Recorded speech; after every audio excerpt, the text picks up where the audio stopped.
Hizbullah dilaporkan telah meluncurkan puluhan roket Katyusha ke wilayah pendudukan Israel pada Sabtu 3 Agustus 2024. Ini adalah sebuah eskalasi terbaru dalam serangkaian serangan yang dilakukan Hizbullah untuk mendukung rakyat Palestina dalam perangnya di Gaza. Channel 14 Israel melaporkan bahwa sedikitnya 50 roket ditembakkan ke Galilea Atas.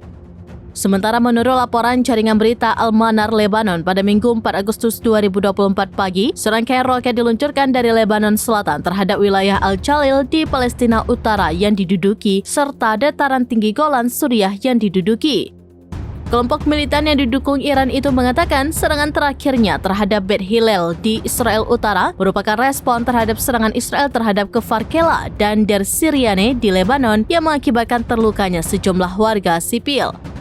Sirine peringatan dibunyikan di 15 kota yang diduduki di Palestina dan Golan yang diduduki menurut beberapa media. Rezim Zionis belum mengkonfirmasi serangan atau kemungkinan kerusakan dan korban. Namun, medianya telah melaporkan bahwa sejumlah roket menghantam Beit Hillel, sebuah wilayah yang menampung pangkalan militer di utara Palestina yang diduduki dan menyebabkan kebakaran.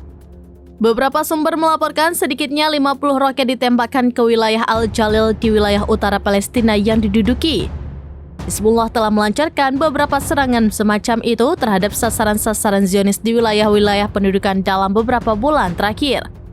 Hamas dan Iran telah bersumpah untuk membalas pembunuhan Kepala Biro Politik Hamas, Ismail Haniyeh, di ibu kota Iran, Teheran pada Rabu 31 Juli 2024.